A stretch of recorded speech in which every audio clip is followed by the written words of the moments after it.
ஒரு சூப்பரான மீன் இன்னைக்கு நான் கொண்டு வந்திருக்கேன். ஏன் பாரு, இந்த மீனுக்கு பல ஊரில் பல பேர் இருக்கு. பொன்னாரை, எலிமூஞ்சி பாறை, மாமியா பாறை, கை கொழுவை, இந்த மாதிரி ஒவ்வொரு மாவட்டத்திலையும் ஒரு பேர் சொல்லி கூப்பிடுவாங்க.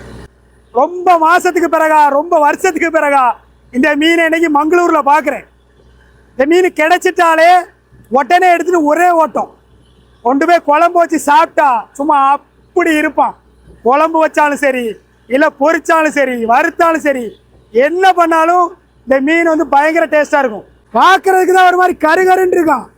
ஆனால் குழம்பு வச்சா அப்படியே நாக்கில் தூக்கி வச்சோம்னா அப்படியே கரைஞ்சி உள்ளே போயிடும். அவ்வளோ டேஸ்டான மீன். இந்த மீனை ஒரே ஒரு நாள் எடுத்துகிட்டு போய் வீட்டில் கொடுத்துட்டோம் அப்படின்னா திரும்ப வீட்டில் இருக்கிற அம்மாமார், தங்கச்சிமார் எல்லாரும் எப்படா அந்த மீனை கொண்டு வருவேன் அப்படின்னு எதிர்பார்த்துக்கிட்டே இருப்பாங்க. அவ்வளோ டேஸ்டான மீன். எனக்காவது கிடைச்சிது அப்படின்னா கண்டிப்பாக வாங்கி சாப்பிடுங்க.